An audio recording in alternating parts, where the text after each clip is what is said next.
and welcome back to My Kids Think I'm Cool, but podcast episode 4, part 1, with my new guest that is actually going to be on this episode 2 times.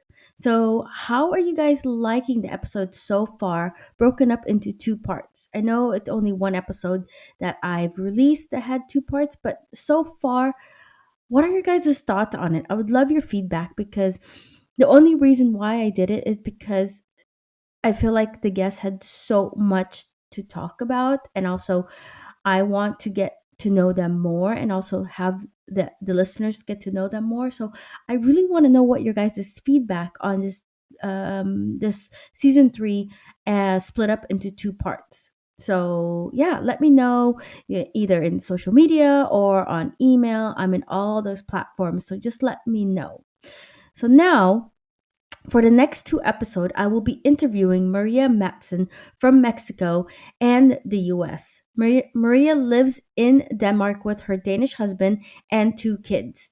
On this episode, I will be discussing about how Maria integrated in Denmark and all the adventures she had trying to adapt here in Denmark and actually live here, and adapt to the culture. Like all of us, we had our WT moment, what the fuck moment, trying to adapt here. And I did the interview earlier, and I just think it's so funny because I can relate to her so much. We just had moments where when she would talk about a story, and I'm like, yeah, I remember that happening to me. So it's really nice to be able to hear that other internationals or other immigrants and expats are going through the same thing that we are going through. So, and this is why I created this podcast, is that people can hear other stories of other internationals going through the same thing. Anyways, while listening to us conversate about life here in Denmark, it was really nice to hear. And actually, I can relate to her because she also is from Los Angeles. She's lived in Los Angeles. She's lived in other states too, like Arizona, and she's from Mexico. So we talked about certain things that I can relate with her, like for example, Mexican food. When we first moved here to Denmark, Mexican food was not accessible and it wasn't that popular. Me growing up in Los Angeles, it's basically my go to food. I grew up with Mexican food. And so when I moved to Denmark, I was like, oh my gosh, there's no Mexican food. So it was actually really funny for us to kind of relate in that way. And you guys will listen to it on the interview. It's actually really funny. Anyways, I'll stop talking now and just let you guys hear the interview. So here's the interview, guys. Hi, Maria, and welcome to My Kids Think I'm Cool, but podcast. This is part 1. So we'll be talking about really about your life as a mama here in Denmark. And also, I'm pretty sure we can all laugh about the same experiences that we've all internationals have while raising kids in Denmark. So really on the this part 1 will be focused on your life, raising your kids, and really your life here in Denmark. Maria, can you please introduce yourself to the listeners? Yes, hi, I'm Maria. Thank you for having me. It was a nice surprise to get the email and the invitation. I've never done anything like this. So, for an introvert, I don't know. We'll see how much we get. Hopefully, we have some good things to say. But I'm 47 years old and I live in Jutland. It's in English. And I'm married to a Dane. We have 2 kids. My daughter, she's 10 years old, and my son, he's almost 6. And then my husband has an older son from his first marriage. He's 21, So he's a 22 full adult almost. then. So you have a free babysitter, sort of. Yeah. Well, the age difference was way too much. I mean, 10, and by the time she was growing, he was It into wasn't his really a free teen babysitter years. So yet. Well, thank you for being here. I saw you posted something about your company, and I thought it was really cool. So that's why I wanted you to be on here just to talk about your journey as an international mom. And thank you for accepting being a guest on My Kids Think I'm Cool, but podcast. Let's talk about where you're from and how did you end up in Denmark? You know, that's the question that a lot of people ask us when they find out that we're not born here or from here. So if you could tell the listeners how you ended up here in Denmark.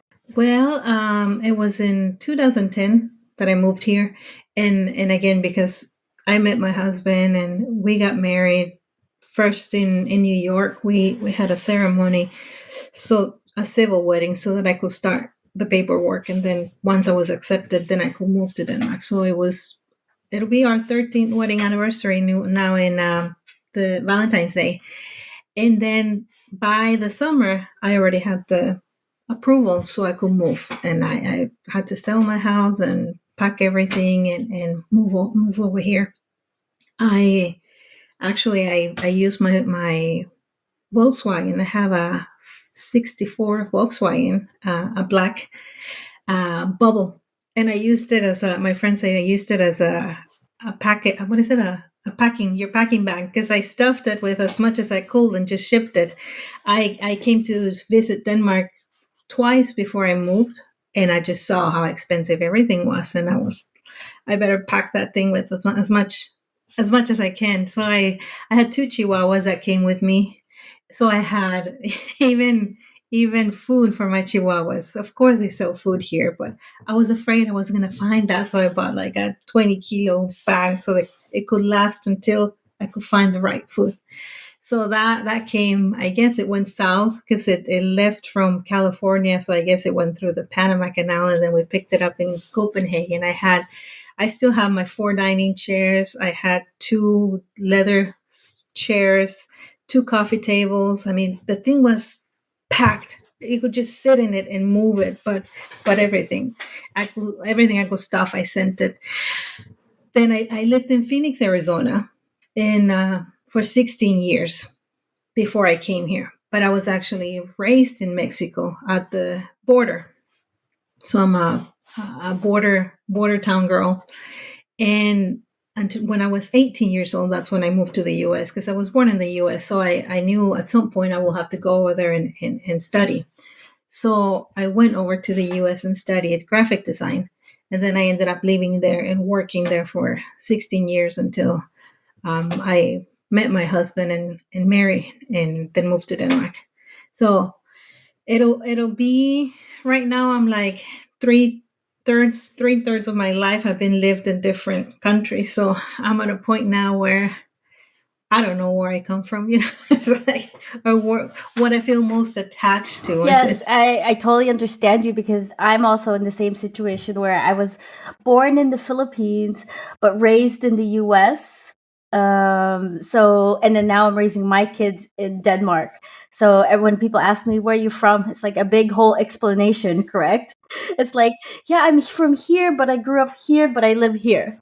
So it's like it's never a straight question, a straight answer from from us. maybe it happens to you because they see me, and if I say I come from the US, oh, it's like you don't look from the US. So I have to say, okay, I'm Mexican. My parents were Mexican, but I was born and I lived and I came from the US. Oh, okay.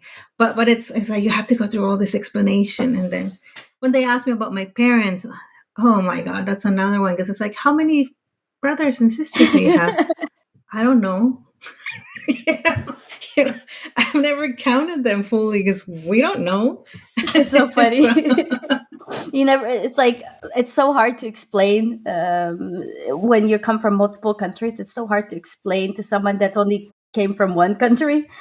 They're like, how did you end up here? And now with your kids, it's like, okay, you are Mexican, American, Danish. well, oh, yeah. I'm not Danish yet. I was barely. Yeah, they are, but I'm not. But yeah, you can tell. And with my kids, you can tell they have they're mixed race, which I couldn't tell before, but it's obvious to the Same for ink. me. So My daughter and son, they look two completely different features. it's really funny to see, but I'm like, yeah, it's like they look like brothers and sisters, but they have one looks more Asian and the other one's like, you don't look Dane, you don't look Asian, you look like Italian. It's like it's really weird. Yeah, it's a mix. So it's a nice mix because they're a bit different and they always have a story to tell. Well, my Yeah, mom and I feel doesn't I feel come like it makes from them Denmark, so unique and make them stand out from the crowd a little bit. yeah. In my daughter's class, there's a few of them that don't look fully Danish. So with time, I've been figuring out, okay, they're also mixed race, but I mean, I don't think there's something they talk about or there's to Yeah, them. Yeah, I think they're at a just certain normal kids. age they start seeing like, yeah, I am different. Like my mom is different. It's funny with my daughter. She's like, you can't talk to certain parents because they don't speak English. I was like, thanks, thanks. I'm like, I speak Danish. You know that. She's like, yeah, but not that good. I was like, thank you. Yeah, yeah. When my daughter was smaller, I will go and pick her up at Yeah, the SFO, the after school thing, and for some years, it was ingrained in my head that I needed to speak Spanish to her. So I will say, "Come on, Joanna, vámonos," something like that. Mom, you can't speak Spanish here. It's like, why not? Because nobody does. So it's like once they start figuring out that there's rules to follow, and here we speak Danish. So I can understand where you're coming from. It's been a fun journey, especially because my daughter just started school right now. So I'm like, wow, this is different. It's like there's rules to be followed. Like even culturally, it's they have to do it. And my daughter is like very adamant on shaking the first person she sees hand, the greeter at the school. It's so interesting. I'm like, cool. It's like, but it's a Danish thing, you shake hands to do it. I'm like, they start at no class. Yeah, great. Just a fun question. Did you ever think that you Denmark would be the place you would be raising your kids, or was that like wow, like left field, like that was so random? totally, not at all, totally. Because when I met my husband, I Hmm. was 34 years old already, and I was not thinking of having kids anymore. I mean, my friends from high school in Mexico, they were getting ready to be grandmas. So I was like, my age is past. I don't think I'm going to have any kids. And then when I met him, he out of the blue, he promised me two kids. When we married, Yeah. we went back to New York and married in New York. And I thought, well, if he says so, he already has one. So why will he want to have two? But he promised, so he gave me two kids, and it's been a total blessing to have him in Denmark, because one of the reasons, for many reasons, but one of the reasons is the fact that we can stay with them for a whole year and take care of them. When before I had kids, I thought, well, if I don't have them, Yeah. then I guess I'll never know what I'm missing, you know? Because my friends will say, oh, you need to have kids. I'm like, well, if it hasn't Yeah. happened, well, I guess I'll never know. So if it's not meant to be, then I guess I'll never know. But then once I had him, once I had my daughter, I kept thinking I could not leave her with anybody else, you know? And I remember I worked in the US in different places, but one of the places I worked, I remember there was even a room where they could Hmm. go and plug their breast pumps. And we would get lunches, and there were some bags in there. And I knew there were the moms that they were coming back to work and putting their milk in the fridge. And when I had her, I kept thinking, oh my God, if I had to work there with a baby, I will have to do all this on Hmm. top of learning how to breastfeed, and I Yeah. mean, all the things you have to learn as a mother, and still go to work, and then carry that thing on my back. And oh, it was like, thank God that I had her here, and that I had my son also here, because also my friends will tell me, oh, I missed so much of their growing and development, because the nanny will tell me, "Oh, he took his first step," and I will be Mhm. just so mad because I missed it. And so things like that, I was like, on a positive, on a negative note, I didn't have any family here to help me. But on a Mhm. positive, I got to see everything Yeah. I needed to see in their development, and I got Yeah. to experience everything within the first year, and until you put them in daycare, and they got to a point where they need to start coming out and see other kids and interact with other kids, and I didn't put in full time until I got a job. But yeah, it's Denmark. I never thought I would first move Same here. here. I didn't Same even here. know where it was. I I know when my husband told me that he was from Denmark, I looked at the map and I started down by Switzerland. I'm like, where is it? Where is it? He said, look up. You're like, wow, Oh, that's oh, it's small. right up there. But no, I never even knew anything about Denmark Yes. other than the Yeah. the cookies, For and those Christmas. tins where the cookies will come from. Yeah, so I remember those tins, and Yeah. that we would keep on needles and sewing stuff, and of course Lego. That I knew Lego, but I never used it. I never play with them because they were for the rich kids. I mean, we Yeah. will not. We're not able to afford Legos. But yeah, so I never thought of Denmark of being where I will move and that I will Yeah, get I'm to experience also being a really mom here. grateful to kind of add to your experience with your friends. You say that like at your work, it was, they're in the corner trying to breastfeed, or not breastfeed, but breast pump. But I remember my friend saying, it's like, yeah, we would have to go to the bathroom and do it on our lunch break. I'm like, that is horrible. I'm like, experiencing the 1 year home with your child is like a blessing. Like, it's the best thing. Yes, it was super lonely year. I don't know if you felt the same. It was like a really, really lonely year. A little bit. Now that I think about it, yeah, but it wasn't the. I mean, I had a whole new job, and it was great to learn and just find out how to be a mom and what to do. I used Google, and I used a lot of texting and asking my friends here. I have a bunch of Mexican friends, and they have been here for many years, and so how do I use this, and where do I go for that? So I had a lot of support from them in WhatsApp. They kept sending me messages what to do. If I mean, back then, I don't think 10 years ago, I don't think the groups in Facebook were that big, the mommy groups. No. 2016, because I moved here 2014. I didn't even know about groups or anything. So it's nice now. But you got to experience the mommy groups where they Yeah, I get did have 4 or 5 that. moms together. Luckily, that was actually my savior. Not feeling, but the first 3 months, because we didn't inform yet, was the hardest.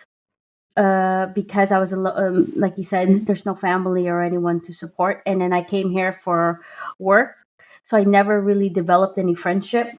I was just working, and then my husband was Dane, so it was just like I had no like friends. So I was just like, man, this is hard. So that was really difficult, and I didn't get to go to Danish school and meet friends. Also, I did go to Danish school, but it was more of like for school after work and trying to make it, yeah, go together. So it was a difficult first year of having my daughter.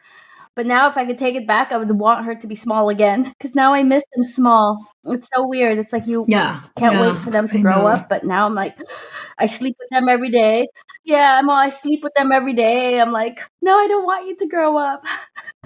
Just today, I Yeah, dropped off my son at kindergarten, and before he goes in, I said the kiss and the hug, so that he knows he has to give me a kiss and a hug, and then yeah, I hug him and lift him up and swing him. And there was one of the pedagogues, the workers coming in, and he said, "Oh, you just want to keep him as little as possible, huh? Enjoy him as much as you can while he's getting yeah, to be a big boy because he's tall." Like, yeah. no, he's always going to be my little one. But I thought nobody was watching, but then he comes out of the blue. Drop him. I was like, Yeah. drop him. You're He's like, I'll getting too carry big. him till he's 20. That's how my husband is with our daughter.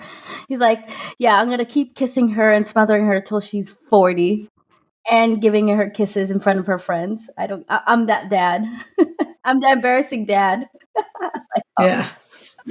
Oh my gosh. What was your biggest culture shock when you first moved to Denmark? Either while raising your kids or just in general when you first arrived here. There was one, and a very positive one, when I moved. I had not moved, sorry. I came to visit in December before I moved in 2010. And I remember stopping at library because we were looking for a sandwich or something to eat. So there was a library. We went inside, and to the right, there were a bunch of shoes and jackets hanging. And then I said, why is there all this? Why are all these things here? And my husband said, what do you mean? What are they doing here? It's just people that is here. I'm like, and nobody has stolen them? Like, there's like 50 pairs of shoes and like 50 jackets and nobody takes them? And he was looking at me like, what are you talking about? You know? and, and I thought, wow, you can leave your things here and nobody takes them. So I had never seen that before, you know? And you can also see it on the buses. Like if you forget something, you can always find it. It makes its way to the office, or somebody calls you. And somebody twice I've seen people where they run and here you forgot to your wallet. It's like, wow, people are very honest here. That that was before moving here. And then when I came, finally, when I moved to Denmark, one of the biggest culture shock that I found was how closed Danes are with their relationships, how they cultivate relationships from when they're kids up until, I mean, if to for them to call you friend, they have to know you since kindergarten or like school. So they don't just call you friend because they've known you for 5, 10 years. It's a very different, and they're not that open either to make new friendships. I mean, because we come from the US, you know how easy over there. Every corner you turn, there's a new person or somebody that comes from another town, another country. So we're very used to something new, someone new, and here they're not. So it to break that barrier to come and get into the circle, it's very hard. So, and then my upbringing is Mexican, so it's like I said, I don't know how many brothers and sisters I have. So all of them have sons and daughters, and they're married. So they have kids, and I mean, there's a bunch of people anywhere I turn. I have a lot of family in California. I don't know, 150 people will show up for when my dad was alive, and they would just do a party because grandpa was in town. And 150 people, I didn't know who they were. It's like big families. And to come here, and I mean, my husband doesn't have a big family. He only has a brother who has no children. But even when you look around, they're like very small groups, and they're very already set up. Like I read somewhere, it's like tribes. Like they treat their people like their own. So when I first got here, it was in the summer, and my husband said, "Oh, we have a grill get together for the soccer parents." Oh, okay, so go with them. And I remember we got there around 3:30, and there were all the soccer coaches with the kids and their wives. And then they started grilling. Then we sat down to eat. I think I tried 2, 3 questions about, because I had no knowledge of Danish back then. It was just English. It was a month and a half after I got here, and I tried asking about a girl's hair. She had braids, and the mom responded with something very basic, and like that was it. And then I tried asking about a drawing that was hanging, and the dad answered, "Yeah, he did it in kindergarten." Blah blah blah. That was it. Well, I sat down and ate. It was 9:30 at night, and nobody had talked to me. Nobody had even tried to make conversations or not even asked me. I mean, nothing, not even where I come from or do you like the food, nothing. And all I heard was Danish the whole night, and I just could not take it anymore. I just got up and I said, I have to go outside and get some air. Then my husband came out and he said, what is wrong? I was like, I cannot believe this. It's been, I don't know, the whole afternoon and nobody has talked to me. So I'm ready to go. He had been to the US where my friends had a grill and a barbecue, and it was like they bring their moms and their kids and their husbands, and they have to know him before I come, you know. They're not just going to let me go with anyone. They're like their grandmas, they have to approve him. It's just like so. And then totally different. So I was expecting something like that to come and like more people be more open, and that was my biggest cultural shock. I was like, this is gonna be hard. If I was expecting a grill and like a barbecue with music and like the cousin and the brother showing up to greet the new person, no, it was very, very different. So I figure I have to find my own friends. I have to um figure out how to find people around me, and I found a community of Mexicans that have been here for many years. So they were very sweet. They took me under their wings right away, and I had a baby shower here for my first daughter and my son. So I was so forever thankful that they took me as a friend right away. And but I mean, between us, that's expected. So it Yeah, no, I felt the same way because when I also came here, I was thinking the same thing. Like everyone is just gonna talk to you, and yeah, yeah, it's the because same as the US. I'm from Southern California. It's kind of like you have a barbecue, and everyone just kind of talks to each other. You don't cling on to who you know. You just want to know who's there, and especially if someone's new, you're like, "Oh, you're new. I want to know everything about you," especially if you're dating my best friend or you're dating someone I know. Like, I want to know if you're like worthy of, being with that person. You know what I mean? Here Yeah. is so completely different. I know what you're talking about because sometimes when I attend anything that's majority Danes, I'm just like, like doo doo doo. So you kind of have to either force yourself into a conversation, but they're most likely going to switch over to Danish. So I'm so happy that you were able to find people that would take you in. But culturally, Mexicans are like that. Like I have a few Mexican friends in Southern California, and when you go to a family gathering, you're the family. Like it's like you're part of the family. You're not going to be ever left out. You're going to be with the titas and the grandmas and everyone. Like everyone's going to know who you are.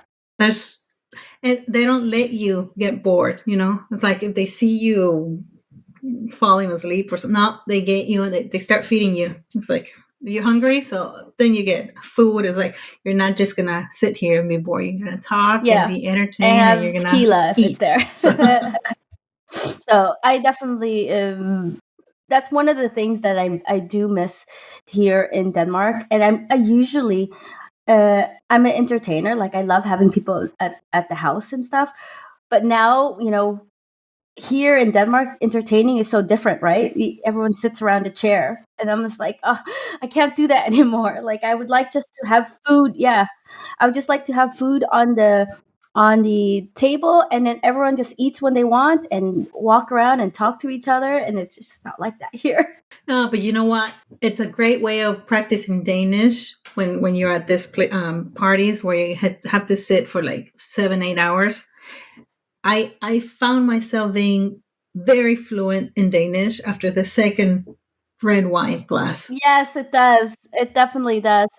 Was it easy for you to learn Danish? I went to school when I got here because I didn't have a job. But then as soon as I found a job, I started taking the night classes, and then Oh. it got hard. Difficult, because the first months were easy, nothing else to think about. And then when I got a job at Vestas, and they do classes for their employees at on site.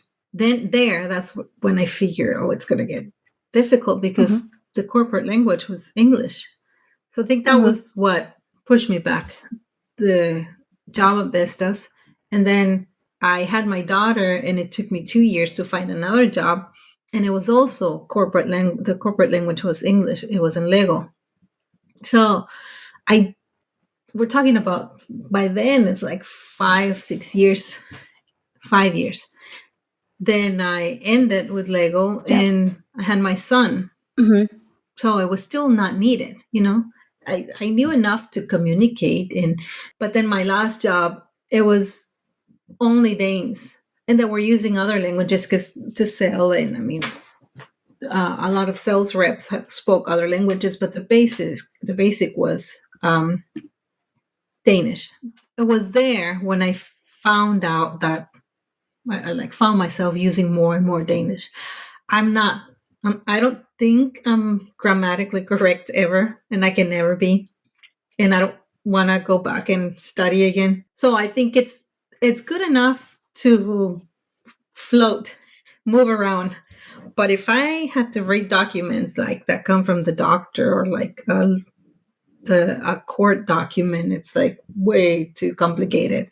So I don't know. I mean, it's okay, I will say. And some people understand me. Others, if they don't know me and they haven't heard my accent, they right away make that face like it's painful to hear you, and they're like, switch to English.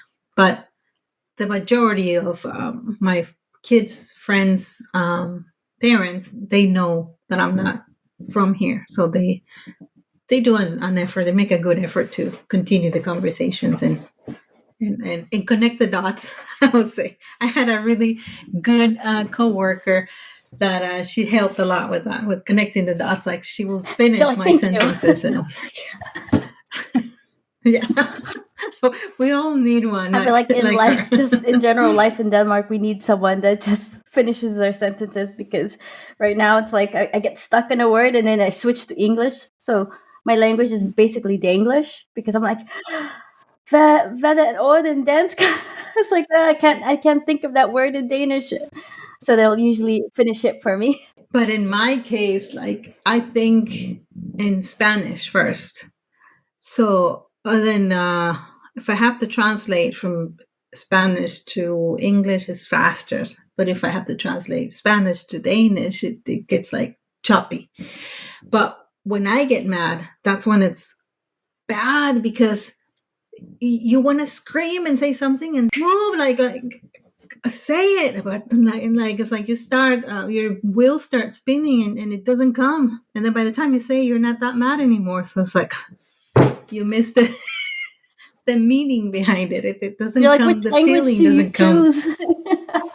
And sometimes, like, my husband laughs at the way I scream, say something at the kids when I'm mad, because I say it the way I will say it in Spanish, just translated, and it doesn't make sense. And they're like, look at me like, what? It's like, you know what I mean, just do it. What's your home language then? What's the language at home? It's Danish, and the thing is that I wanted them to learn Spanish, and for my daughter, she's always considered it very complicated. I mean, she understands, but she can't speak. She won't speak. She won't say a sentence. But then I thought, if I'm gonna complicate her life and her school, then fine, we'll just do Danish. It'll also help me. So we communicate in Danish. But a lot of Mm-hmm. times, if I'm tired, and it goes faster in English, so I switch to English. And if I'm mad, it's Spanish. But so I didn't want them to have a different accent in Danish and be teased in school for having a different accent. So it was like, whatever, we'll figure out when they grow up, whatever they want to speak. But I can't force myself to always speak Mm-hmm. Danish, because it's my third language. And like I said, the feeling doesn't come with it. So it's whatever. Some days it's with practice. Some days it's only English. My daughter loves English, and we go to Copenhagen, and she's like, "Oh, everyone speaks English here. Can we just pretend we don't know Danish?" So yeah, she does, but she learned it from the iPad mostly. You didn't even speak to them and they learn it from. And I think that's why Danes are so good with English, because they keep the English language, versus if you go to Germany, it's like all German. It's always the interest in American culture, the all the TV programs and every good YouTuber, whatever in YouTuber is in right now, it's in English. So my son also, he watches a lot, but he hasn't spoken yet. I think it comes in school when they start learning English. That's when it comes out. But he knows a lot too. How do you blend the different cultures in the household? You have three kind of going on in the culture, because I know you have the American culture and then the Mexican culture. Do you feel like American and the Mexican culture is getting drowned out a little bit? You know, what we celebrate, just certain things. Some things I've dropped along the way. Some things because like Thanksgiving, it's a whole production. I'm never. I think once or twice we've had Thanksgiving here Yeah. because it's where do you find the turkey? And if you find the turkey, it's Hmm. frozen, so you have to prepare. Like it's a whole production. And the longer I've been here, the more I miss Mexican food. So I've learned how to make a lot. It's like, or relearn how to make it.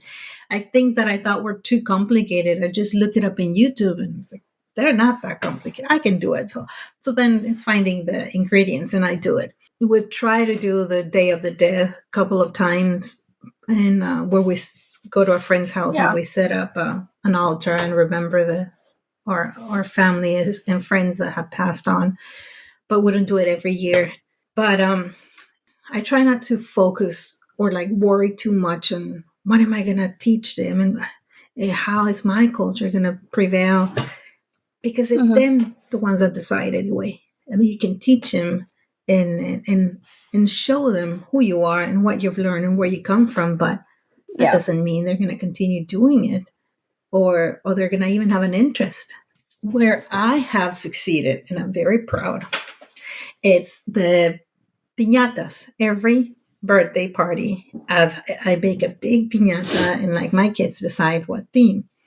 So I start like 2 months before their birthday to make the piñata because every layer has to dry, Yeah. and then you have to find the color of paper that they want for this.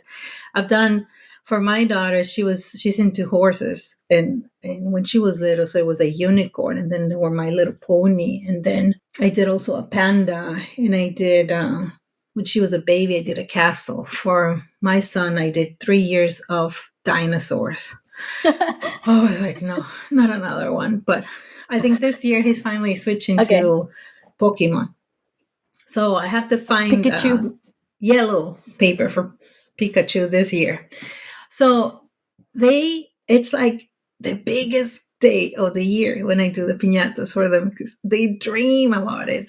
Not my daughter anymore because she's 10, but still my son. He like when we're packing and cleaning the piñata and everything's broken and he's already thinking next year, mom, I want this and that. I mean, he's not done with one when he's already planning the next one.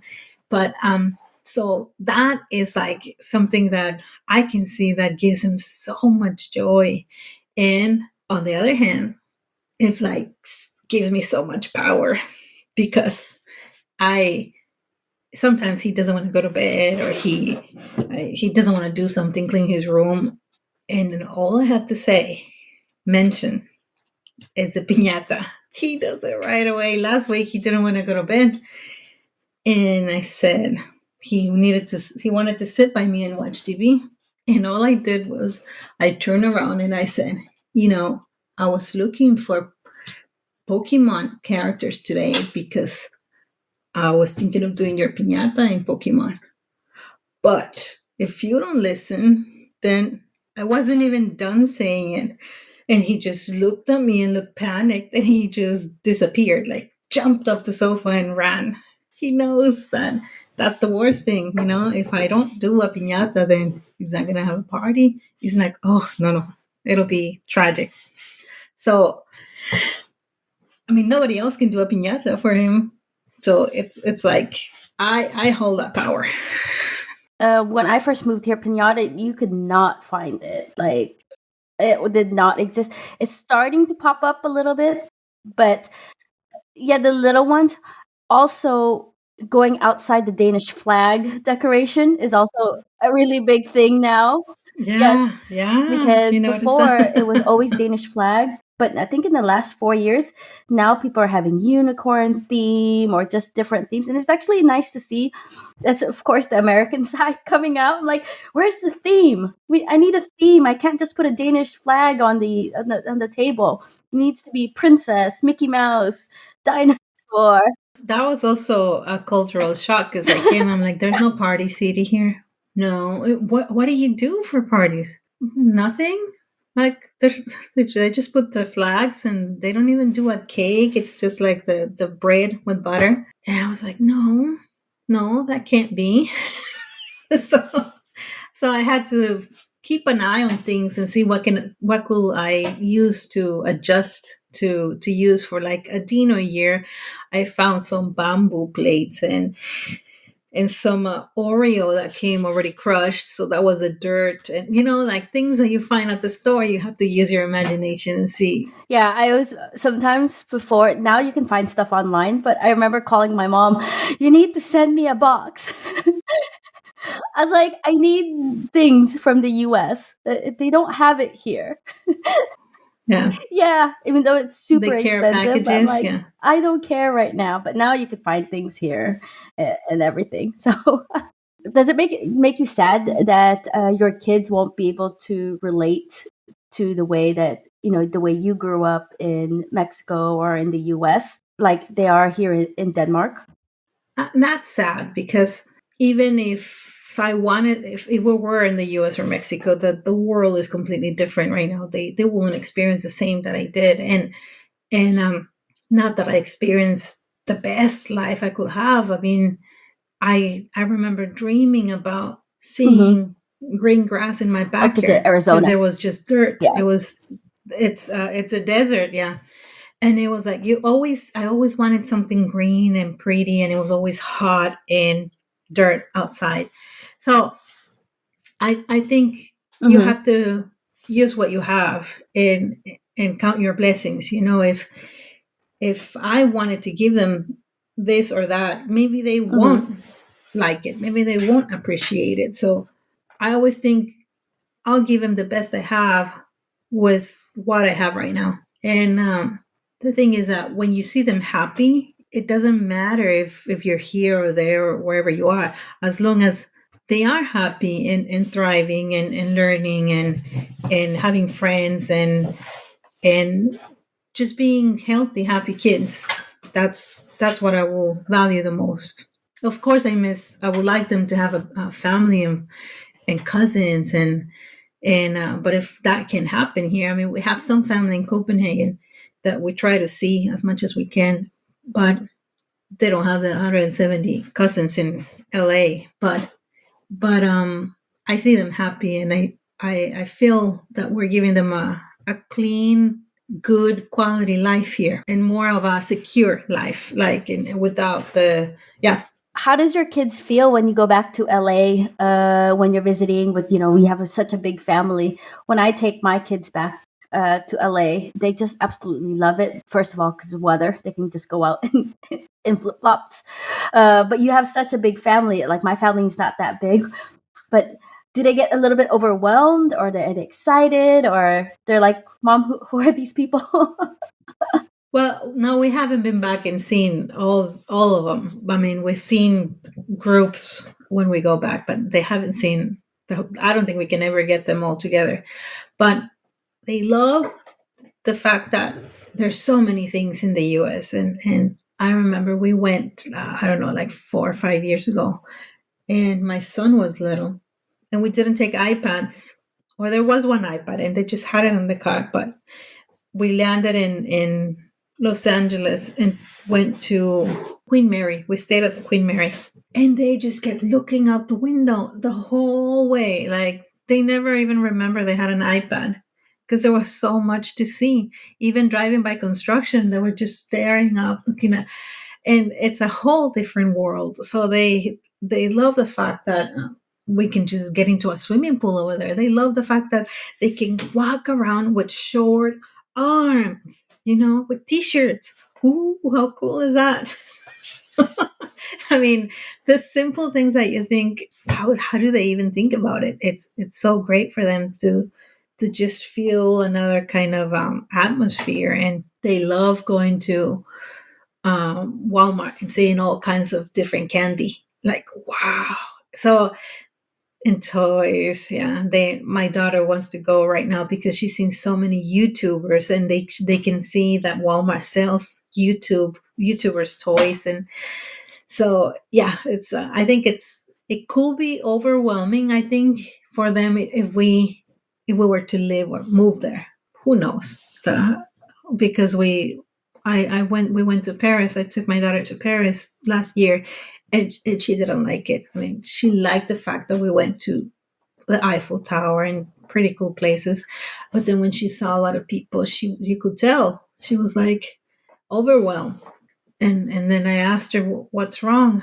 There's just way too many people. Why do they come right now? She says, "Why are they coming right when we are here?" I'm like, that's the way it is. It's not because you're here. It's because that's what Paris is like. So I think, in a way, she's a town girl. But they always, I mean, everything they see in YouTube with those YouTube families that have like a special property with a swimming pool and like playroom and all kinds of things just to make the videos. It's like I just see them and they just sit and watch and salivate looking at all the toys and all the Nerf guns and everything they have. So Yeah, my daughter loves it. And she's just like, always my phone.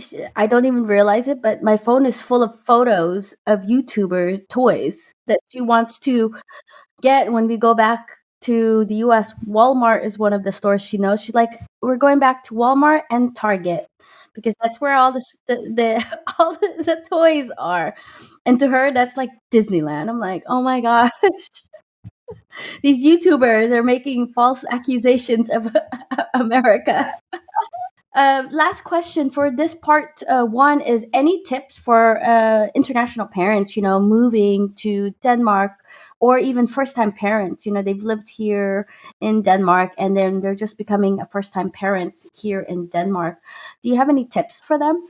I didn't have my kids in the US. I had them here, and everything I know it's what they've taught me. Yeah.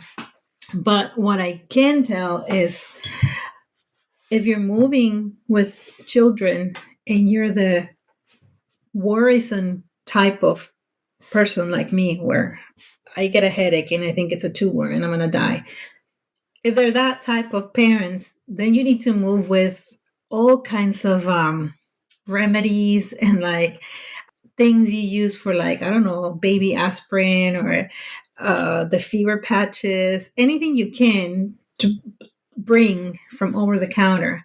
All the things you find in Walmart that are like quick remedies or like essential oils, whatever you use, bring it. Because here, I mean, there was a time when my daughter had high fever for 7 days. And they told me, Fresh oh, air. it's You get nothing. fresh It's air. just going to pass. Oh, it's some. Yeah, there's two things they're going to give you: fresh air and Panodil, which is, Pain reliever. yeah, it's just pain reliever. And so everything has to be cured with fresh air and that medicine. So anything you are used to using with your kids, like I don't know, in Germany, I found some Ooh. popsicles that are like medicine for the throat, and those they love it. But also, Germany has been my go to place when I need something like that. It's because you can't really get anything other than chamomile tea. Also, they that's all you get to treat anything. So, but if you're not the worrisome type, you can just live with chamomile, panodil, and fresh air. Are you also the type that comes back with a suitcase full of pharmacy Yeah. Well, not so much for me, but for them. Yeah. they expire? Yeah, I just ran out of Nyquil. I'm like, that's like my number one thing that I always bring is Nyquil because you can't find that here in Denmark. And if you do have it in Germany, it's not like the US type that knocks you out while you where you get knocked Not out and you powerful. sleep really good while you're sick versus, trying to just suffer. Anyways, thank you for sharing like your life for the part one of this episode of your life. Raising kids, your culture shocks, and just your experience of moving here in Denmark and being part of the Danish society and how you integrated. But yeah, no, I think everyone has an adventure. It's a new adventure here. But thank you so much for sharing this to the audience, and I'm pretty sure a lot of parents, a lot of people can relate. Just why when you said that you were at a party and no one talked to you, I think everyone can relate to it. Happened to all of us. Well, thank you for this part one, and we will see your part two about your little toy company. Wow, guys, that was part one of Maria's episode. I feel like we could have talked about so many things about food, raising kids, winters, and on and on. This is why I love podcasting because I always meet incredible people that I can relate with and just keep talking and talk about life in Denmark or how we both can relate or learn about each other's stories. I hope you, the listeners, can also relate to the stories that are being told on this podcast. And that's the reason why this podcast is just we can all just listen to other people's stories. Episode 4, part 2 of Maria's interview will be released next week, and that will be focused on her toy company. And that one's actually going to be really fun because she just started literally 2 weeks ago, and the toy company is called 421 North, and she sells she makes handmade toys, like really cute handmade toys, and she sells them, and I think it's so adorable. If you guys have a chance, you guys visit her website. It's called 421 North .com. I think I am saying that right. Let me see. Yep. 421north.com, and you'll see these just little cute toys that she really handmade.